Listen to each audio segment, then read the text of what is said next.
നമസ്കാരം. S T വിയുടെ പ്രിയ പ്രേക്ഷകർക്ക് ഇന്നത്തെ അതിഥിയിലേക്ക് സ്നേഹപൂർവ്വം സ്വാഗതം. ഇന്ന് നമുക്കൊപ്പം അതിഥിയായി പങ്കെടുക്കുന്നത് ചെറുതുരുത്തി ആസ്ഥാനമായി പ്രവർത്തിക്കുന്ന റോയൽ നഴ്സിംഗ് ഇൻസ്റ്റിറ്റ്യൂട്ടിൻ്റെ പ്രിൻസിപ്പലും സാരഥിയുമായ ശ്രീമതി അജിത ബിജുവാണ്. നഴ്സിംഗ് രംഗത്തെ തൊഴിൽ സാധ്യതകളെക്കുറിച്ച് സംസാരിക്കുകയാണ് ശ്രീമതി അജിത ബിജു. സ്വാഗതം എല്ലാ പ്രേക്ഷകർക്കും ഇന്നത്തെ അതിഥിയിലേക്ക്. ടീച്ചർ നമസ്കാരം. നമസ്കാരം. ഇന്ന് എസ് ടി വിയുടെ പ്രിയപ്പെട്ട അതിഥിയായിട്ട് ചെറുതുരുത്തി റോയൽ നഴ്സിംഗ് ഇൻസ്റ്റിറ്റ്യൂട്ടിൻ്റെ മേധാവിയും പ്രിൻസിപ്പളുമായ അജിത ബിജു ആണ് ഞങ്ങളുടെ എസ് ടി വിയുടെ പ്രിയപ്പെട്ട പ്രേക്ഷകർക്കായിട്ട് അതിഥിയായി സംസാരിക്കുന്നത്. നഴ്സിംഗ് മേഖലയിലെ ഒരുപാട് സാധ്യതകൾ, ഒരുപാട് കേരളത്തിൽ ഏറ്റവും പ്രതീക്ഷയുള്ള, ലോകം മൊത്തം നഴ്സിംഗ് മേഖല വിശാലമാണ്. അപ്പോൾ അതിനെക്കുറിച്ച് ഒരുപാട് പേർക്ക് താല്പര്യമുള്ള ഒരു മേഖലയാണ്. ടീച്ചറിൽ നിന്ന് ഒരുപാട് ദീർഘകാലത്തെ എക്സ്പീരിയൻസ്, അനുഭവം ഈ രംഗത്തുണ്ട്. അപ്പോൾ ചെറുതുരുത്തിയിലെ ഇൻസ്റ്റിറ്റ്യൂട്ടിൽ ഇരുന്നു കൊണ്ട് ഒരുപാട് നമ്മുടെ തലമുറയ്ക്കായിട്ട് നഴ്സിംഗ് മേഖലയുടെ തുറന്നു കിട്ടുന്ന സാധ്യതകളെക്കുറിച്ചൊന്ന് വിശദമായി സംസാരിക്കാം. സ്വാഗതം അതിഥിയായിട്ട്. നമസ്കാരം. റോയൽ നഴ്സിംഗ് ഇൻസ്റ്റിറ്റ്യൂട്ട് അല്ലേ, ഏതാണ്ട് ഒരു 10 വർഷത്തെ സേവന പാരമ്പര്യം ചെറുതുരുത്തി ആസ്ഥാനമായിട്ടുണ്ട്. എന്താണ് റോയൽ ഇൻസ്റ്റിറ്റ്യൂട്ട് മുന്നോട്ട് വയ്ക്കുന്ന കോഴ്സുകൾ, എന്താണ് സാധ്യതകൾ, എന്തൊക്കെയാണ്? ഞങ്ങൾ റോയൽ കോളേജ് മുന്നോട്ട് വയ്ക്കുന്നത് എന്ന് പറയുന്നത് ഒരു വുമൺസ് എംപവർമെൻ്റ് ആണ്. കാരണം സ്ത്രീകൾക്ക് അല്ലെങ്കിൽ പെൺകുട്ടികൾക്ക് ഒരു ജോലി സാധ്യത, സ്വന്തമായി വരുമാനം, അല്ലെങ്കിൽ സ്വന്തമായൊരു ഡിഗ്നിറ്റി, അതാണ് ഞങ്ങൾ മുന്നോട്ട് വയ്ക്കുന്ന ഒരു കാഴ്ചപ്പാട് ഞങ്ങളുടെ. ഞങ്ങൾ 2013 ഇവിടെ സ്റ്റാർട്ട് ചെയ്തത്. ഓൾറെഡി BSSൻ്റെ ഭാരത് സേവ സമാജിൻ്റെ അഫിലിയേഷനോട് കൂടിയിട്ട് പാലക്കാട് പ്രോഗ്രാം ഓഫീസർ ശ്രീ ബാലൻ മച്ചാത്ത സാറ് ഞങ്ങൾക്ക് ഇതിനു വേണ്ട സഹായ സഹകരണങ്ങളൊക്കെ ചെയ്തു തന്നു. അങ്ങനെ ഞങ്ങൾ അഫിലിയേഷൻ എടുത്തു. അന്ന് മുതലുള്ള ജൈത്യയാത്രയിൽ ഞങ്ങൾക്ക് കുറേ members, panchayat members, panchayat president, അതുപോലെ തന്നെ മീഡിയക്കാർ, മറ്റുള്ള സ്റ്റുഡൻസ്, കുട്ടികൾ, പാരൻസ്, എല്ലാവരുടെയും ഒരു ഹെൽപ്ഫുള്ളതുകൊണ്ട് തന്നെ കുറേയധികം ഓരോ ബാച്ചിലും 25 കുട്ടികൾക്ക് നമ്മൾ പഠിപ്പിച്ച് 2 വർഷം പഠിപ്പിച്ച് സെക്കൻഡ് ഇയറിൽ തന്നെ ഇന്റേൺഷിപ്പിലൂടെ അവർക്ക് ജോലി ലഭിച്ചു കൊടുത്തിട്ടുണ്ട്. അതോടൊപ്പം തന്നെ ഒട്ടനവധി ഹോസ്പിറ്റലുകളായിട്ടുള്ള ഒരു ടൈപ്പ് ഉണ്ട് വിത്ത് സ്റ്റൈഫൻഡോട് കൂടിയിട്ട്. അത് അൽമാസ് ഹോസ്പിറ്റൽ കോട്ടയ്ക്കൽ, IMCH, പിന്നെ PK ദാസ്, സേവന, ദയ, പിന്നെ sunrise hospital Kochi, Malabar I foundations Kochi, Kozhikode, Ernakulam, അങ്ങനെ വിവിധ മേഖലകളിലുള്ള MDമാരും ഡോക്ടേഴ്സും ആയിട്ടുള്ള ടൈപ്പ് കൊണ്ട് കുട്ടികൾക്ക് ജോബ് ഓപ്പർച്യൂണിറ്റീസ് ഉണ്ടാക്കിയെടുക്കാൻ കഴിഞ്ഞിട്ടുണ്ട്. പിന്നെ കോഴ്സുകൾ പേഷ്യൻസ് കെയർ ആണ്. 2 വർഷ ഡിപ്ലോമ കോഴ്സുകളാണ്. ഒന്ന് പേഷ്യൻസ് കെയർ അസിസ്റ്റൻ്റ് ആണ്, പിന്നെ DMLT, x ray, pharmacy assistant, dialysis, optometry, അങ്ങനത്തെ വിവിധ തരത്തിലുള്ള കോഴ്സുകളാണ് നമ്മൾ മുന്നോട്ട് വയ്ക്കുന്നത്. ആൺകുട്ടികൾക്കും പെൺകുട്ടികൾക്കും കോഴ്സുകൾ അനിവാര്യമാണ്. നമ്മുടെ ഇവിടെ പഠിച്ച ഒരു 95% സ്റ്റുഡൻസിനും സ്റ്റിൽ ഇപ്പോൾ ജോലി ചെയ്തുകൊണ്ടിരിക്കുകയാണ്. നല്ല സൺറൈസ് പോലത്തെ വലിയ ഹോസ്പിറ്റലിൽ ജോലി ചെയ്തിരിക്കുന്നുണ്ട്. പല കുട്ടികളും അവർ അബ്രോഡിലേക്ക്, അതായത് ദുബായ് അങ്ങനെയുള്ള അബ്രോഡിലേക്കും ജോലി ആയിട്ട് പോയിട്ടുണ്ട്. ഇവിടെ SSLC ഫെയിൽഡ് ആയ കുട്ടികളൊന്നും പോലെ ഇല്ല. SSLC ഫെയിൽഡ് അല്ല. ഇതിന്റെ ഡിപ്ലോമ കോഴ്സിന്റെ ക്വാളിഫിക്കേഷൻ SSLC പാസ്സാണ്. SSLC പാസ് തൊട്ട് ഡിഗ്രി, പിന്നെ +2, ഏത് +2 ആയാലും ഏത് ഡിഗ്രി കോഴ്സുകളായാലും അഡ്മിഷൻ കൊടുക്കും. ഈ ഫെയിൽഡിന് നമ്മൾ ഒന്നില്ലെങ്കിൽ NIOS എഴുതിപ്പിക്കും, അല്ലെങ്കിൽ സാക്ഷരതാ മിഷന്റെ എക്സാം എഴുതിപ്പിച്ചിട്ട് എന്നിട്ടാണ് നമ്മൾ അഡ്മിഷൻ കൊടുക്കുന്നത്. ഇപ്പോൾ ഒപ്പം തന്നെ ഇപ്പോൾ ടീച്ചർ ഈ രംഗത്ത് BSc നഴ്സിംഗ് കഴിഞ്ഞ് ഒരുപാട് അനുഭവ പരിജ്ഞാനം നിന്നാണ് ഇങ്ങനെ സ്വന്തമായ ഒരു സംരംഭം നഴ്സിംഗ് രംഗത്ത് ഒരുപാട് സ്ത്രീ കുട്ടികൾക്ക് തൊഴിൽ ഒരുക്കി കൊടുക്കുക എന്ന സംഭവം. ഇത് തുടക്കം എങ്ങനെയായിരുന്നു? എന്താണ് തുടക്കം? എൻ്റെ വിവാഹത്തിന് മുന്നേ തന്നെ ഞാൻ ആ ഏജിൽ പഠിച്ചു വന്ന ഒരു വ്യക്തിയാണ്. അതോടൊപ്പം പഞ്ചായത്തുകളുമായിട്ടൊരു ലിങ്ക് കില RP ആയിരുന്നു, പിന്നെ കുടുംബശ്രീ അതിൽ കൂടെ വരുമ്പോൾ അവിടെ ഇംപ്ലിമെൻ്റ് ചെയ്തതാണ്. ഞങ്ങളുടെ പാഞ്ഞാൾ പഞ്ചായത്തിൽ ഫസ്റ്റ് ഇംപ്ലിമെൻ്റ് ചെയ്തു. SC/ST കുട്ടികൾക്ക് അല്ലെങ്കിൽ പാവപ്പെട്ട BPL കുട്ടികൾക്ക് നഴ്സിംഗ് അസിസ്റ്റൻ്റ് കോഴ്സ് കൊടുക്കാൻ. അവിടെ നിന്നാണ് ഞാൻ ടീച്ചിങ് മേഖലയിലേക്ക് കയറുന്നത്. അവിടെ നിന്ന് അത് 2004 2004 മുതൽ ഓരോ പഞ്ചായത്തിലും ഗവൺമെൻറ്റിൻ്റെ അണ്ടറിൽ തന്നെ കുട്ടികൾ ഡിപ്ലോമ കോഴ്സ് പഠിച്ച് ജോലിക്ക് കയറി.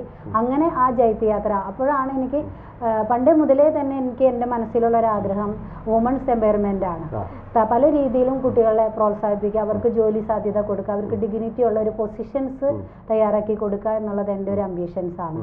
പിന്നെ ഓൾഡ് ഏജ് കെയറിങ്ങും എൻ്റെ ഒരു അംബീഷൻസ് ആണ്. അപ്പം അതിലൂടെയാണ് എനിക്ക് സ്വന്തമായി മറ്റുള്ളവരുടെ കീഴിൽ നിൽക്കുമ്പോൾ എനിക്ക് പരിമിതികളുണ്ട്. കാരണം പാവപ്പെട്ട കുട്ടികൾ വരുമ്പോൾ അവർക്ക് ഫീസ് ആനുകൂല്യങ്ങൾ അല്ലെങ്കിൽ അവർക്ക് ജോലി സാധ്യതകൾക്ക് വിടാനും ഒക്കെ ബുദ്ധിമുട്ടുകളുണ്ട്. അപ്പോൾ എനിക്ക് സ്വന്തമായിട്ട് ചെയ്താൽ എൻ്റേതായിട്ടുള്ള ഒരു ഒപ്പീനിയൻസിലൂടെ അവർക്ക് നമുക്ക് ഫോർവേഡ് ചെയ്യാൻ കഴിയും. അതുകൊണ്ടാണ് ആ ഒരു സ്ഥാപനം ഇടണം, അത് നിലനിർത്തണമെന്ന് ഞാൻ ആഗ്രഹിച്ചു പോകുന്നത്.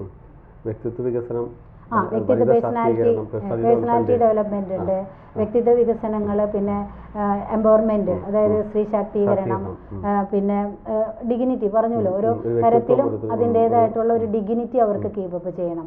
പിന്നെ ഒരു കറേജ്, എൻകറേജ് കൊടുക്കുക എന്നുള്ളതാണ്. ഞങ്ങൾ പല ക്യാമ്പുകളും പിന്നെ പല ക്ലാസ്സുകളും പോലീസിന്റെ ഭാഗത്തുനിന്നും കൺട്രോൾ റൂമിന്റെ ഭാഗത്തുനിന്നും ഒരു ORC മെൻറ്ററും കൂടിയിട്ടാണ് ഞാൻ. അപ്പോൾ അതുകൊണ്ട് തന്നെ പോലീസ് കൺട്രോൾ റൂമിന്റെ അണ്ടറിൽ നിന്ന് ഞങ്ങൾക്ക് കുറേ കൗൺസിലിംഗ് സെന്ററുകളിൽ നിന്നൊക്കെ പലതരത്തിലുള്ള ക്യാമ്പുകൾ ഞങ്ങളുടെ ക്ലാസ്സിൽ വെച്ച് നടത്താനുള്ളൊരു ഇതുണ്ടായിട്ടുണ്ട്. പിന്നെ പല സംഘടനകളിൽ നിന്നും, ശാസ്ത്ര സംഘടനകളായാലും മറ്റുള്ള കുടുംബശ്രീ, പിന്നെ ഹെൽത്ത് ടീം, PHSC ആയിട്ട് ബന്ധപ്പെട്ട് ഹെൽത്ത് ടീമുകളിലുള്ള ക്യാമ്പുകളും ക്ലാസ്സുകളും എല്ലാം ഞങ്ങൾക്ക് അവയർനെസ് പ്രോഗ്രാംസ് ചെയ്തു കൊടുക്കാനായിട്ട് കഴിയുന്നുണ്ട്. വലിയൊരു മനസ്സിലാക്കിയത്തോളം വലിയൊരു ചെറുതുരുത്തി പോലെ സ്ഥലത്ത് വളരെ ഇവിടുത്തെ പെൺകുട്ടികൾക്കും അല്ലെങ്കിൽ അല്ലേ എല്ലാവർക്കും വേണ്ടിയിട്ട് വളരെ നല്ലൊരു പദ്ധതി, സ്ഥാപനമാണ് ഒരുക്കി കൊടുത്തിരിക്കുന്നത്. ഇതിൻ്റെ സാധ്യത നമ്മുടെ സമൂഹമാണ് മനസ്സിലാക്കി നമ്മളോട് വരേണ്ടത്. ഇപ്പോൾ ഒപ്പം തന്നെ ഫീസിൻ്റെ ഒരു ഘടന, ഇപ്പോൾ നമ്മുടെ പോലെ ഒരു ഗ്രാമീണ മേഖല അല്ലെങ്കിൽ ചെറുതുരുത്തി പോലെ നമ്മൾ ഷൊർണൂർ, ദേശമംഗലം, നമ്മുടെ ഈ ചേലക്കര, ഈ ഒരു ബെൽറ്റാണല്ലോ നമുക്ക്. എങ്ങനെയാണ് താങ്ങാനാവുന്ന ഒരു ഫീസ്? അവർക്ക് താങ്ങാനാവുന്ന ഒരു ഫീസിലാണ് നമ്മൾ പഠിപ്പിക്കുന്നത്. അത് പഠിപ്പിക്കുന്നത് കൂടാതെ തന്നെ സെക്കൻഡ് ഇയർ പോർഷൻ കഴിഞ്ഞ ഉടനെ നമ്മൾ അവർക്ക് 5,000 rupees ഇന്റേൺഷിപ്പ് കൊടുക്കുകയാണ്. അപ്പോൾ അവർ ഫീസ് അടച്ചാൽ നമ്മളുടെ ഫീസ് കഴിഞ്ഞിട്ടും അവർക്ക് ഉപയോഗപ്രദമാകുന്ന സ്റ്റൈഫൻഡുകൾ അവർക്ക് കിട്ടും. അവർക്ക് അനുയോജ്യമായിട്ടുള്ള ഫീസുകളാണ് നമ്മൾ കൊടുക്കുന്നത്. ചില കുട്ടികൾക്ക് എല്ലാ വർഷവും ഞങ്ങൾ 5 കുട്ടികളെ ഫ്രീ ആയിട്ട് പഠിപ്പിക്കും. പക്ഷേ ഈ വർഷം മുതൽ അവർക്ക് നമ്മൾ ഫുൾ കുട്ടികൾക്ക് ഫ്രീ ആയിട്ട് കൊടുക്കുകയാണ്. അവർക്ക് ഇന്റേൺഷിപ്പിൽ അവർക്ക് അടയ്ക്കാം. അതിന് ജോലി കിട്ടിയിട്ട് തിരിച്ചടച്ചാൽ മതി. അത് അവരുടെ ഫീസ് മാത്രം. 5 കുട്ടികളെ നമ്മൾ കൊടുക്കുന്നത്. ഇപ്പോൾ ഷൊർണൂർ മേഖലയിലുള്ള 2 കുട്ടികൾ ഓൾറെഡി ഫസ്റ്റ് നമുക്കൊരു നെഫ്രോട്ടിക് സിൻഡ്രോം, അതായത് നെഫ്രോട്ടിക്കിൽ കിഡ്നി ക്യാൻസർ വന്ന ഒരു കുട്ടി ഉണ്ടായിരുന്നു. എടുത്തു പറയത്തക്ക അതുമുള്ള ഒരു കുട്ടിയാണ്. അത് ചേലക്കര പഞ്ചായത്തിലെ ഒരു കുട്ടിയാണ്. കിഡ്നി പേഷ്യൻസ് ആയിരുന്നു. അവർ 9 വയസ്സിൽ തുടങ്ങിയിട്ട് ഇവിടെ പഠിക്കാൻ വന്നു. ആ കുട്ടി ജോലി ചെയ്തുകൊണ്ട് ട്രീറ്റ്മെന്റ് ചെയ്ത് ആ കുട്ടി ഇപ്പോൾ വിവാഹിതയാണ്.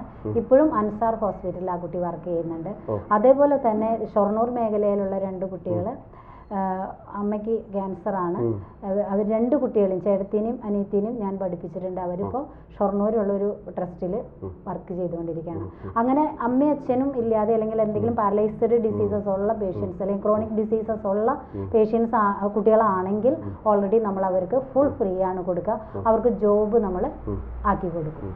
നമ്മളുടെ പരിധിയിലുള്ള, അല്ലെങ്കിൽ അച്ഛന് മാത്രമാണ് വയ്യ എന്നുണ്ടെങ്കിൽ അമ്മ ജോലിക്ക് പോകുന്നുണ്ടെങ്കിൽ ഫീസ് നമ്മൾ കുറവ് കൊടുക്കും. അവർക്ക് ഇന്റേൺഷിപ്പിൽ റീഫണ്ടബിൾ ആണ്. ഒരു മാലാഖ എന്ന് വിശേഷിപ്പിക്കപ്പെടുന്നത് ഈ ഒരു മനസ്സുകൊണ്ടായിരിക്കാം. അപ്പോൾ ആ ഒരു പുണ്യത്തിൻ്റെ നന്മയുടെ കയ്യൊപ്പ് ചാർത്തിയിട്ടുണ്ട്. അപ്പോൾ ഞാൻ മനസ്സിലാക്കിയിട്ടുള്ള ടീച്ചറെ കുറിച്ച്, സ്ഥാപനത്തെക്കുറിച്ചൊക്കെ ഒരു ഒരു ഒരു ബിസിനസ് താല്പര്യം ഇല്ലാതെ നിസ്വാർത്ഥമായ അല്ലെങ്കിൽ ഒരു സേവനത്തിൻ്റെ ഒരു പുണ്യം ചേർത്തുകൊണ്ടുള്ള ഒരു സംരംഭമായിട്ടാണ് ഇതിനെ മുന്നോട്ട് നയിക്കുന്നത്. ഒരുപക്ഷെ നേഴ്സിംഗ് അല്ലെ ഒരു സമർപ്പണം പോലെയാണ് ഈ രംഗത്ത് എത്തിയത്. അല്ലെ, ഇത് ഇഷ്ടപ്പെട്ട പാഷനായിട്ട് വന്നതാണോ? എങ്ങനെ? സത്യം പറഞ്ഞ പാഷനായിട്ട് വന്നതല്ല. ഞാൻ BSc അഗ്രികൾച്ചർ ആയിരുന്നു. സെക്കൻഡ് ഇയർ വെള്ളാനിക്കര കാർഷിക കോളേജിലായിരുന്നു.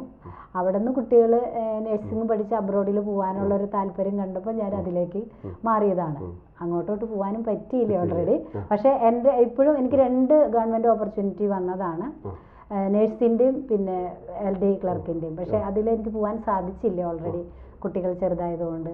അപ്പോൾ അന്ന് ജോലി കിട്ടിയപ്പോൾ പോയില്ല. പക്ഷെ അതിലേറെ അഭിമാനിക്കാവുന്ന ഒരു കാര്യമാണ് ഇപ്പോൾ 10 കുട്ടികൾക്ക് പഠിപ്പിച്ച് ജോലിയാക്കി കൊടുക്കുക എന്നുള്ളത്. ഈ സംരംഭത്തിലൂടെ അല്ലെങ്കിൽ ഈ കോളേജിലൂടെ എനിക്ക് അതിയായ സന്തോഷമാണുള്ളത്. ഓൾറെഡി മറ്റുള്ള കുട്ടികൾക്ക് ജീവിതം പടുത്തുയർത്താൻ നമ്മളൊരു വഴി കാണിച്ചു കൊടുക്കുന്നു, തൊഴിൽ കൊടുക്കുകയാണ്. അത് വിവാഹം കഴിച്ചവരുണ്ട്, ഹസ്ബൻഡ്സ് ഡൈവോഴ്സ് ആയ കുട്ടികൾ വരും. അങ്ങനെ കുറേ ദുരിതം അനുഭവിക്കുന്ന കുട്ടികൾ എൻ്റെ അടുത്ത് വന്നിട്ട് അവർക്ക് ഡയറക്റ്റ് ജോബ് ഓപ്പർച്യൂണിറ്റീസിലേക്ക് വരുന്ന കുറേ കുട്ടികൾ ഇപ്പോഴും പികദാസ് ഹോസ്പിറ്റലിൽ വർക്ക് ചെയ്യുന്നുണ്ട്. ആ കുട്ടികളൊക്കെ തന്നെ നമ്മുടെ അടുത്ത് വന്ന് പഠിച്ചു പോയവരാണ്. ഒരുപാടുണ്ട്. അടുത്തുള്ള നിയറസ്റ്റ് ഉള്ള ഹോസ്പിറ്റലിലൊക്കെ നമ്മുടെ കോളേജിൽ നിന്ന് അല്ലെങ്കിൽ ഞാൻ പഠിപ്പിച്ച അജിത ടീച്ചറുടെ കുട്ടികളാണെന്ന് അവരിങ്ങോട്ട് പറയുമ്പോഴേ എനിക്കോ തന്നെ ഓർമ്മ വരിക. കാരണം 10-24 വർഷമായിട്ട് ഞാൻ ഈ ഫീൽഡിൽ തന്നെയുണ്ട്. അപ്പോൾ അപ്പോഴാണ് ഞാൻ ടീച്ചറെ എന്നെ പഠിപ്പിച്ചതാണ് എന്ന് പറയുമ്പോഴാണ് എനിക്ക് ഓർമ്മ വരിക. സന്തോഷമുണ്ട്. കാരണം എന്തെങ്കിലും കാര്യത്തിൽ നമ്മൾ ചെല്ലുമ്പോൾ അവിടെ ഓൾറെഡി കുട്ടികൾ ഓടി വന്ന് ടീച്ചറെ എന്നും പറഞ്ഞു വരും. പിന്നെ ഏറ്റവും ഈ ഒരവസരത്തിൽ എനിക്ക് നന്ദി പറയേണ്ടത് ഇവിടുത്തെ ഓണറോടാണ്. കാരണം ഹംസക്ക എന്ന് പറയുമ്പോൾ ചിങ്ങൽ ഹംസക്ക പിന്നെ എൻ്റെ കുട്ടികൾ ഇവിടെ സ്റ്റാഫായി വന്ന കുട്ടികളെല്ലാം തന്നെ എനിക്ക് ഒരു ഇത് ഡൗൺ വരുമ്പോൾ എന്നെ കൈപിടിച്ചു. അതോടൊപ്പം ഇത് മേലേക്ക് കൊണ്ടുപോകണമെന്ന് പറയാനും എന്നെ സഹായിക്കാനും ഹെൽപ്ഫുള്ളായിട്ടുള്ളതാണ് ഹംസയ്ക്കും എൻ്റെ കുട്ടികളും. അതെ, സഹപ്രവർത്തകർ. പേരെടുത്ത് പറയാണ്ടോ? പേര് വെറുതെ അറിയാൻ കജ ഹുസൈൻ, പിന്നെ എൻ്റെ മോൻ. പിന്നെ നമ്മുടെ പഴയ കാലത്ത് ഞങ്ങൾ 2014 വരുമ്പോൾ ഞങ്ങൾക്ക് ഇവിടെ ഏറ്റവും ഹെൽപ്ഫുൾ പറയാലോ, അതിലൂടെയാണ് എനിക്ക് കജേനൊക്കെ ഇവിടേക്ക് കിട്ടിയത് തന്നെ. ജയൻ, മനോരമയുടെ ജയൻ, മൊയ്തീൻകുട്ടി, പിന്നെ മനോജ്, അങ്ങനെ ബിജേട്ടൻ, അങ്ങനെ കുറച്ച്, പിന്നെ ഷിജിൽ ഒക്കെ കുറേ പേര് ഞങ്ങൾക്ക് ഭയങ്കര ഹെൽപ്ഫുള്ളാണ്. കാരണം എവിടെയും മാർഗം ചെയ്തു കൊടുക്കാത്ത കാര്യങ്ങൾ വരെ അവർ എങ്ങനെയെങ്കിലുമൊക്കെ നമുക്ക് ഒരു ഹെൽപ്ഫുള്ളായിട്ട് വരട്ടെ, ടീച്ചർ ഉയർന്നു വരട്ടെ എന്ന് വെച്ചിട്ട് അവർ ഹെൽപ്ഫുൾ ഇപ്പോഴും അവർ അങ്ങനെ നമുക്ക് ചെയ്തു തരുന്നുണ്ട്. ഈ ലോകത്ത് ഇന്നിപ്പോൾ ഓസ്ട്രേലിയ, UK, വിദേശ രാജ്യങ്ങളിലൊക്കെ ഇന്ത്യയിൽ നിന്ന് കേരളത്തിന് നഴ്സിംഗ് മേഖലയിലത്തെ പുതിയ ഉദ്യോഗാർത്ഥികളെ തേടിയിട്ടാണ് അവർ കാത്തിരിക്കുന്നത്. അതായത് വളരെ 100%, 101% തൊഴിലവസരങ്ങളാണ്. അതിനെക്കുറിച്ച് ടീച്ചർ എന്താണ് പറയാനുള്ളത്? അതെനിക്ക് പ്രത്യേകിച്ച് പറയാനുള്ളത്, ഇവിടെ പഠിച്ച കുറച്ച് കുട്ടികൾ, ഒരു 10% താഴെ കുട്ടികൾ അബ്രോഡിൽ, അതായത് ദുബായ് അങ്ങനത്തെ സ്ഥലങ്ങളിൽ വർക്ക് ചെയ്യുന്നുണ്ട്. അമേരിക്കയിലേക്ക് 2 കുട്ടികൾ പോയിട്ടുണ്ട്. കാരണം എനിക്ക് വിദേശ രാജ്യങ്ങളിൽ എങ്ങനെ പോകണം, എന്ത് ചെയ്യണമെന്നൊന്നും എനിക്കറിയില്ല. പക്ഷെ അവർ കണ്ടുപിടിച്ച്, അവരുടെ റിലേറ്റീവ്സ് കണ്ടുപിടിച്ച് അവർ കൊണ്ടുപോയിട്ട് എൻ്റെ കുട്ടികൾ അവിടെ വർക്ക് ചെയ്യുന്നുണ്ട്. അതോടൊപ്പം തന്നെ ഇവിടെ പഞ്ചകർമ്മ നാഷണൽ റിസർച്ച് ഇൻസ്റ്റിറ്റ്യൂട്ടിൽ ഡ്രസ്സർ പോസ്റ്റിൽ ഇവിടെ പഠിച്ച ഒരു കുട്ടിയാണ് പോസ്റ്റ് ചെയ്തിരിക്കുന്നത്. ഫസ്റ്റ് പോസ്റ്റിംഗ് ആണ്. പിന്നെ മെഡിക്കൽ കോളേജിൽ 2 കുട്ടികൾ അവിടെ ഡെയിലി വേജസിന് വർക്ക് ചെയ്യുന്നുണ്ട്. NRHMന്റെ കീഴിൽ, നാഷണൽ റൂറൽ ഹെൽത്ത് മിഷന്റെ കീഴിലും നമ്മുടെ കുട്ടികൾ വർക്ക് ചെയ്യുന്നുണ്ട്. അത് സ്റ്റിൽ ബേസ്ഡ് ആണ്. അവർ നഗ്നനേത്രങ്ങൾ കൊണ്ട് എനിക്ക് കണ്ടു ബോധ്യപ്പെട്ടതാണ്. അവർ കയറിയിട്ടുണ്ട്. തീർച്ചയായിട്ടും അഭിമാനകരമായുള്ള ഒരു നേട്ടമാണ് നമ്മുടെ ഈ ഒരു തിരിഞ്ഞു നോക്കുമ്പോൾ. ഒപ്പം തന്നെ ഈ സ്ഥാപനത്തെ എങ്ങനെയാണ് ഇനിയും കൂടുതൽ ഉയർത്താനും, അല്ലെങ്കിൽ എന്താണ് കൂട്ടിച്ചേർക്കാനുള്ള പദ്ധതികൾ? കൂടുതൽ ഉയർത്താൻ എന്ന് പറഞ്ഞാൽ ഞങ്ങൾക്ക് ഒരു ഗവൺമെൻറ് കോഴ്സുകൾ എടുക്കണം. ഓൾറെഡി NSDC, നാഷണൽ സ്കിൽ ഡെവലപ്മെൻറ്റിൻ്റെ കോഴ്സുകൾ, പിന്നെ അബ്രോഡിലുള്ള സ്കിൽ ഡെവലപ്മെൻറ്റ് കോഴ്സുകളായിട്ട് BSS ടൈപ്പ് ആയിട്ടുണ്ട്. അതോടൊപ്പം തന്നെ നമ്മുടെ ഇപ്പോൾ പുറത്തുള്ള സ്റ്റേറ്റ് ഗവൺമെൻറ്റിൻ്റെ കോഴ്സുകളിൽ ചേർന്നവർക്ക് ടീച്ചിങ് ക്ലാസ്സുകൾ നമ്മൾ കൊടുക്കുന്നുണ്ട്. GNM നഴ്സിങ്ങിന് പോസ്റ്റ് BSc കോഴ്സുകൾ നമ്മൾ അഡ്മിഷനും എടുത്തു കൊടുക്കുന്നുണ്ട്. കാരണം നമ്മുടെ കേരള ഗവൺമെൻറ്റിൻ്റെ കോഴ്സുകൾക്ക് GNM BSc ഒന്നും നമുക്ക് എടുക്കാൻ പറ്റില്ല. പക്ഷേ അവർക്ക് അബ്രോഡിൽ രാജീവ് ഗാന്ധി യൂണിവേഴ്സിറ്റി, MGR യൂണിവേഴ്സിറ്റിയുടെ ഒക്കെ അഡ്മിഷൻ എടുത്തു കൊടുത്തിട്ട് ട്യൂട്ടർ ക്ലാസ്, ടീച്ചിങ് ക്ലാസ്സുകൾ കൊടുത്ത് അവരെ എക്സാമിന് കാൻഡിഡേറ്റ്സ് ആക്കാനായിട്ട് നമുക്ക് കഴിയും. ക്ലാസ്സുകൾ പക്ക ഇൻറ്റേൺഷിപ്പോട് കൂടിയിട്ട് തന്നെയാണ് നമ്മൾ ഡോക്ടേഴ്സ് പാനലിൽ വെച്ചിട്ടാണ് ക്ലാസ്സുകൾ കണ്ടക്ട് ചെയ്യുന്നത്. അതും പറയാതെ വയ്യ. അതിലും എടുത്തു പറയത്തക്ക 2 ഡോക്ടേഴ്സാണ് ഞങ്ങൾക്ക്, ഡോക്ടർ അക്ഷയും ഡോക്ടർ സുരേഷും. സാറ് 2 പേരും ഞങ്ങൾക്ക് ഭയങ്കര, അവരുടെ ലീവുള്ള ദിവസങ്ങളിൽ, ഫസ്റ്റൊക്കെ ലീവുള്ള ദിവസങ്ങൾ, അല്ലെങ്കിൽ അവർക്ക് സമയം കണ്ടെത്തുമ്പോൾ അവരുടെ ജോലിനെ ബാധിക്കാത്ത രീതിയിൽ നമ്മളെ ഹെൽപ്ഫുള്ളാണ്. ഞങ്ങൾ എക്സാമും വൈവയും എല്ലാം തന്നെ ഡോക്ടേഴ്സിനെ കണ്ടക്ട് ചെയ്തിട്ടാണ് കുട്ടികൾക്ക് ഡയറക്റ്റായിട്ട് കൊണ്ടു കൊടുക്കുന്നത്. വൈവയൊക്കെ 5 ഡോക്ടേഴ്സ് വെച്ചിട്ടാണ് നമ്മൾ വൈവ കണ്ടക്ട് ചെയ്യുക. പിന്നെ ഇൻവിജിലേറ്റർ, അങ്ങനെ നമ്മൾ തന്നെയല്ല എക്സാം നടത്തുക. BSSന്റെ ഇൻവിജിലേറ്റേഴ്സ് വരും. അത് ഡോക്ടേഴ്സ് പാനൽ തന്നെയാണ് ഉണ്ടാവും. ഇവിടെ തന്നെ വളരെ വിശാലമായിട്ടുള്ള, ഞാൻ എല്ലാം നോക്കി കണ്ടതിന് ശേഷമാണ്, എല്ലാം ലാബുകൾ, എല്ലാം ഉയർന്ന മികച്ച നിലവാരത്തിലുള്ള ഒരു ഇതാണ് നഴ്സിംഗ് ഇൻസ്റ്റിറ്റ്യൂട്ട് വേണ്ടി ഒരുക്കിയിരിക്കുന്നത്. എത്രത്തോളം പ്രതികരണം നമ്മുടെ ഈ മേഖലയിൽ നിന്ന് ഇത് പഠിക്കാനായിട്ട് ഒട്ടനവധി ഇൻഫോർമേഷൻസ് വരും. ഇവിടെ ഇൻഫോർമേഷൻസ് വന്നുകൊണ്ടിരിക്കും. ഓൾറെഡി ഞങ്ങൾക്ക് വേറെ ലാബുകളുണ്ട്. ലാബിൻ്റെ കണ്ടക്ഷൻ മക്കളാണ് നോക്കുന്നത്. കുറേ നല്ല രീതിയിലുള്ള ഇവിടെ പഠിച്ചു പോയവർക്ക് ഇവിടെ വീണ്ടും അടുത്ത കോഴ്സ് പഠിക്കാനായിട്ട് വരണമെന്നുള്ള ഒരു ഇമ്പ്രഷനാണ് അവർക്കുള്ളത്. പിന്നെ കൂടുതൽ പരസ്യങ്ങൾ ഇല്ലാത്ത കാരണമായിരിക്കാം കൂടുതൽ വൈഡപ്പായിട്ട് എത്രത്തോളം ഒപ്പീനിയൻസ് എങ്ങനെയാണെന്ന് അറിയില്ല. പക്ഷെ പഠിച്ച കുട്ടികൾ അതാത് പഞ്ചായത്തിൽ ചെല്ലുമ്പോൾ ടീച്ചറുടെ കുട്ടി പഠിച്ചിട്ടുണ്ട് എന്നോട് പറഞ്ഞു എന്നൊക്കെ മെമ്പേഴ്സ് എന്നോട് പറയാറുണ്ട്. കില RP ആയതുകൊണ്ട് തന്നെ ഞാൻ പഞ്ചായത്തിൽ ബ്ലോക്കിലൊക്കെ പോകുമ്പോൾ അവർ പറയും അജീജി അല്ലെങ്കിൽ ടീച്ചറെ ഇങ്ങനെ കുട്ടികൾ പഠിച്ചിട്ടുണ്ട് അവർക്ക് ജോലി ആയിട്ടോ എന്നൊക്കെ നല്ല പ്രതികരണമാണ് നമുക്ക് കിട്ടുന്നത്. പിന്നെ നമ്മുടെ ചുറ്റും BSSൻ്റെയും അല്ലാതെയായിട്ടുള്ള കുറേ ഇൻസ്റ്റിറ്റ്യൂഷൻസ് ഉണ്ട്. കുട്ടികൾ ചൂസ് ചെയ്യുന്ന രീതിയാണ്. അവർക്ക് അവരുടെ ഇവിടെ വന്ന് വിവരങ്ങൾ നോക്കി അവർക്ക് ജോബ് ഓപ്പർച്യൂണിറ്റീസ് ഉണ്ട് എന്ന് അറിയുന്ന കുട്ടികൾ നമ്മളുടെ അടുത്ത് വരും. ഈ അംഗീകാരങ്ങളൊക്കെ ബന്ധപ്പെട്ടിട്ട് കുട്ടികളിപ്പോൾ കേരളം വിട്ടിട്ട് ലോകത്തിൻ്റെ പല ഭാഗത്തേക്ക് പോകുന്നു. ചിലപ്പോൾ സർക്കാർ സാധ്യതകളുണ്ട്. ഈ അംഗീകാരങ്ങളെ സംബന്ധിച്ചോളം എന്താണ് നമുക്ക് പറയാനുള്ളത്? നമുക്ക് BSS എന്ന് പറയുന്നത് 1952 ലോകാരോഗ്യ സംഘടനയിൽ, അതായത് നമ്മുടെ ലോകസഭയിൽ ഇംപ്ലിമെൻറ്റ് ചെയ്തിരിക്കുന്നതാണ്.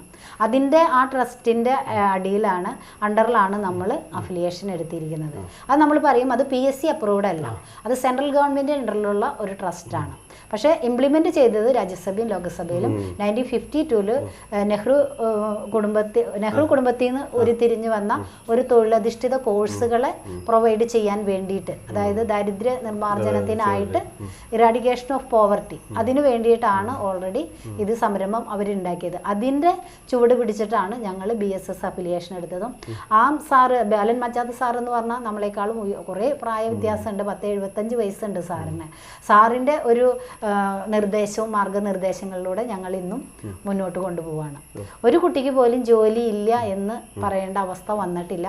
വേറെ കോളേജുകളിൽ പഠിച്ചാലും അവരെന്നെ വിളിക്കുകയാണെങ്കിൽ ഞാൻ അവർക്ക് ജോബ് ഓപ്പർച്യൂണിറ്റീസ് ഉണ്ടാക്കി കൊടുക്കും.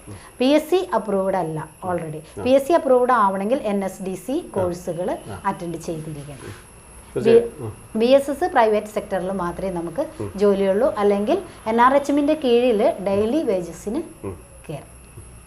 എന്നാലും ടീച്ചർ ഏറ്റവും വളരെ വ്യക്തമായിട്ടാണ് കുട്ടികൾക്ക് അത് പറഞ്ഞു കൊടുത്ത്, രണ്ടിൻ്റെയും ഒരു സത്യസന്ധമായിട്ട്. ഒപ്പം തന്നെ റോയൽ ഇൻസ്റ്റിറ്റ്യൂട്ടിനെ എവിടെ എത്തിക്കണം എന്നാണ് മനസ്സിൽ ഒരു മാസ്റ്റർ പ്ലാൻ ഉണ്ടോ? സ്വന്തമായിട്ട് നഴ്സിംഗ് കോളേജൊക്കെ വേറൊരു നമുക്ക്, കാരണം കേരള ഗവൺമെൻറ്റിൻ്റെ ഒരു നഴ്സിംഗ് കോളേജ് തുടങ്ങാൻ കുറേ ഏറെ അക്ഷീണ പ്രയത്നം വേണ്ടി വരും. അപ്പോൾ അത് നമുക്ക് താങ്ങില്ല ഓൾറെഡി. പക്ഷേ ചെറിയ രീതിയിൽ നമുക്ക് തമിഴ്നാട് ഗവൺമെൻറ്, കർണാടക ഗവൺമെൻറ്റിൻ്റെ ഒക്കെ അഫിലിയേഷനോട് കൂടിയിട്ട് ഒരു കോളേജ് തുടങ്ങി ഇതിലും നല്ലൊരു ജോബ് ഓപ്പർച്യൂണിറ്റീസും അവർക്ക് ഡിഗ്നിറ്റിയും അല്ലെങ്കിൽ ഒരു കരിയറുമുള്ള കോഴ്സുകൾ എടുത്ത് അവരെ പഠിപ്പിക്കണം എന്നാണ് എൻ്റെ ആഗ്രഹം. നടക്കുമോ എന്നറിയില്ല. ദൈവത്തിൻ്റെ അനുഗ്രഹം ഉണ്ടെങ്കിൽ ഏതെങ്കിലും തരത്തിൽ ഇവിടെ പഠിച്ച ഈ അയനം കുട്ടികളെ തന്നെ GNM ആക്കാനും പോസ്റ്റ് BSc അങ്ങനെ MSc ഒക്കെ എടുത്ത് ലോകത്തിൻ്റെ എല്ലാ ഭാഗത്തേക്കും സ്പ്രെഡ് ചെയ്യിക്കാനുള്ള ഒരു കഴിവ് ഉണ്ടാക്കി തരണേന്നാണ് പ്രാർത്ഥനയും ഇതും ഉള്ളത് ഞങ്ങൾക്ക്. നമ്മൾ സർക്കാർ ടീച്ചർ പറഞ്ഞത് സർക്കാർ ശ്രദ്ധിക്കേണ്ട കാര്യമാണ്. കാരണം നഴ്സിംഗ് മേഖല എന്ന് പറയുമ്പോൾ ഹൈദരാബാദിലേക്കും ബാംഗ്ലൂരിലേക്കും ഒക്കെ കേരളത്തിലെ കുട്ടികൾ അങ്ങോട്ട് പോകേണ്ടി വരികയാണ് അല്ലേ? ഇപ്പോൾ BSc നഴ്സിംഗ് ആയാലും പാരാമെഡിക്കൽ കോഴ്സുകൾക്കൊക്കെ സേലം, ഈരോട് അങ്ങനെ അങ്ങോട്ട് പോവുകയാണ്. അപ്പോൾ ഇത്രയും കുട്ടികളെ കേരളത്തിലൊക്കെ ആവശ്യമായ കോഴ്സുകളും സൗകര്യങ്ങളും പശ്ചാത്തല സൗകര്യങ്ങളും അതുപോലത്തെ സംരംഭകർക്ക് ടീച്ചറെ പോലെ ഒരു സംരംഭത്തെ ഇറങ്ങിത്തിരിക്കുമ്പോൾ അതിനെ പെട്ടെന്ന് നടപ്പാക്കാനുള്ളൊരു സപ്പോർട്ട് ആവശ്യമാണ്, ഇടപെടല്. അതിന്റെ ഒരു കുറവ് എവിടെയോ കേരളത്തിൽ ഫീൽ ചെയ്യുന്നുണ്ട്. അത് അങ്ങനെ അവർ തരൂല. അത് ഹോസ്പിറ്റൽ മേഖലയിലുള്ളവർക്ക്, അത് ഹോസ്പിറ്റൽ സ്വന്തം ഓൺ ഹോസ്പിറ്റൽ ഉള്ളവർക്കൊക്കെയാണ് അങ്ങനെ കൊടുക്കുള്ളത്. അത് പരിമിതി സീറ്റുകളുണ്ട്. പിന്നെ പ്രൈവറ്റ് സെക്ടറിൽ എടുക്കുമ്പോൾ ഭയങ്കര ഫീസാണ് കുട്ടികൾക്ക് താങ്ങാൻ പറ്റാവുന്നതിലപ്പുറം. അപ്പോൾ ഫീസ് കുറവിൻ്റെ അടിസ്ഥാനത്തിലാണ് അവർ അടുത്ത ഡിസ്ട്രിക്റ്റുകളിലേക്ക് പോകുന്നത്. അപ്പോൾ അവിടെ പലരും പല കുറവുകളും കാണിക്കുമ്പോഴാണ് അവരവിടെ ചെന്ന് ചേരുന്നത്. അവിടെയും ചെന്ന് ചേരുമ്പോൾ ഈ കുട്ടികൾക്ക് ശരിയായുള്ള ഒരു സിലബസ് ഫോക്കസ് ചെയ്യുന്നില്ല. അപ്പോൾ അവർക്ക് വീണ്ടും പഠിക്കാൻ നമ്മളെ പോലെയുള്ള വ്യക്തികളെ കണ്ടെത്തുകയാണ് അവർ. കാരണം മെഡിക്കൽ ഫീൽഡ് എന്ന് പറയുമ്പോൾ ഒരു പേഷ്യൻസിൻ്റെ എല്ലാ വിധത്തിലുള്ള ട്രീറ്റ്മെൻറ്റും കെയറിങ്ങും ഉൾപ്പെടണം. അപ്പോൾ അവർക്കത് ശരിയായ രീതിയിൽ എത്തിയില്ലെങ്കിൽ ഓൾറെഡി ജോലി ചെയ്യുമ്പോൾ ഫോൾട്ടുകൾ സംഭവിക്കാം. പല ഇൻസ്റ്റിറ്റ്യൂഷനിലും കൃത്യമായിട്ടുള്ള ഇത് ഇല്ലാത്തത് കാരണം കുട്ടികൾക്ക് പഠനത്തിൽ മികവിൽ കുറവ് വരും.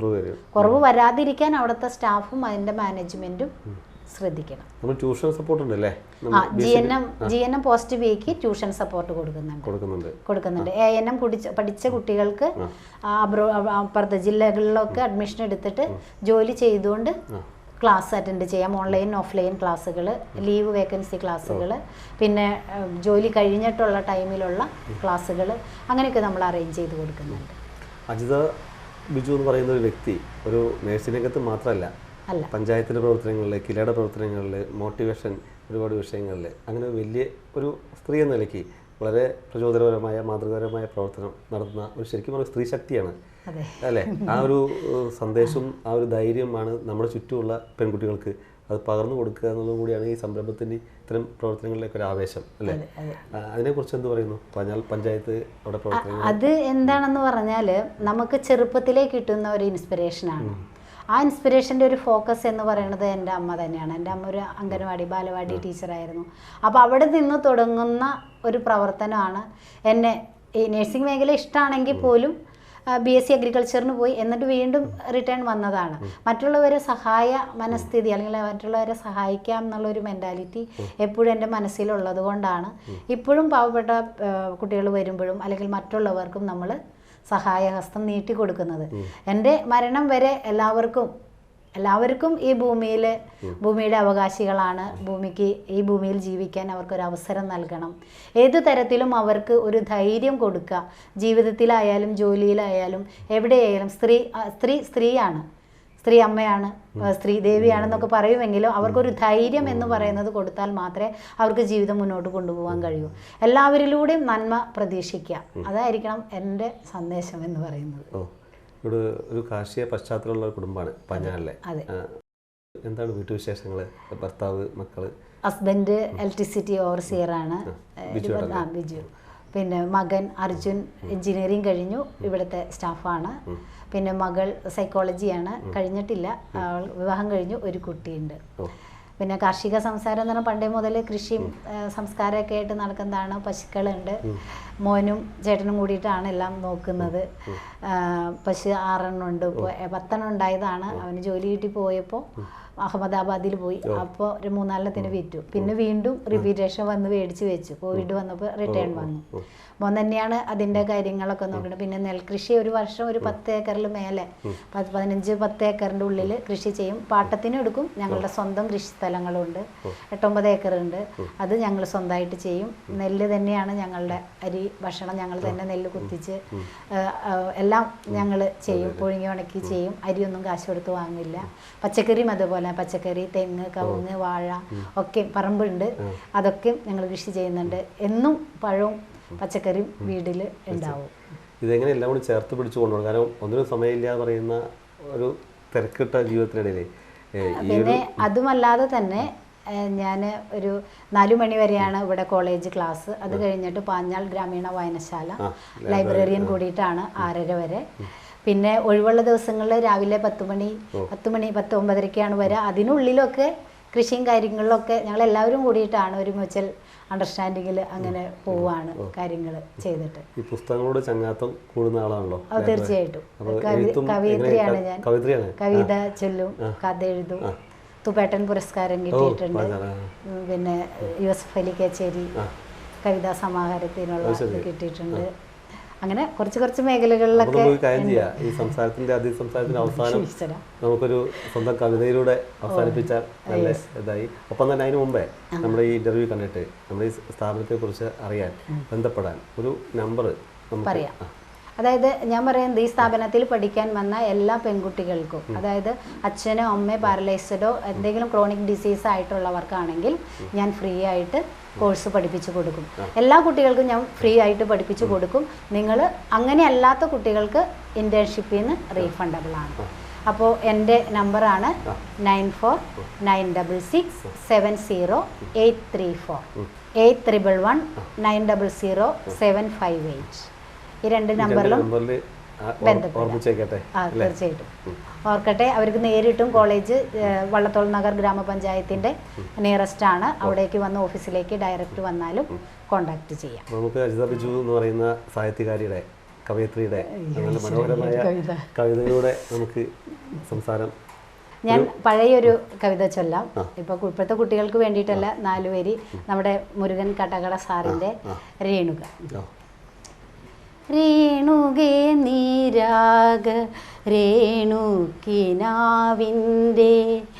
നീലക്കടമ്പിൻ പരാഗരേണു പിരിയുമ്പോഴേതോ നനഞ്ഞ കൊമ്പിൽ നിന്നും നില തെറ്റി വീണ 2 ഇലകൾ നമ്മൾ. രേണുകേ നാം 2 പുഴകളായി ഒഴുകിയകലുന്നു നാം ഹൃദയശൂന്യം. ജലമുറഞ്ഞൊരു ദീർഘശില പോലെ നീ വറ്റി വെറുതെയായി ജീർണമായി മൃതമായി ഞാൻ. എന്നെങ്കിലും വീണ്ടും എവിടെ വച്ചെങ്കിലും കണ്ടുമുട്ടാമെന്ന വാക്കുമാത്രം. വളരെ മനോഹരമായി രേണുകയും മുരുകൻ കട്ടാക്കയുടെ വരികൾ വളരെ മനസ്സിൽ പതിഞ്ഞ കവിതയാണ്, ജനപ്രിയ കവിതയാണ്. അതിനൊരു മഴയെ സാക്ഷിയാക്കിക്കൊണ്ട് തന്നെ ആലപിച്ച് വളരെ മനോഹരമാക്കി. എന്തായാലും ഈ അതിഥി സംസാരത്തെ ഒരു കവിതയിലൂടെ കയ്യൊപ്പ് ചാർത്തി അനുഗ്രഹിച്ച ടീച്ചർക്ക്, സ്ഥാപനത്തിന്, സഹപ്രവർത്തകർക്ക്, STVയുടെ അതിഥിയുടെയും എല്ലാ നന്മകളും ആശംസകളും നേരുന്നു. Thank you very much.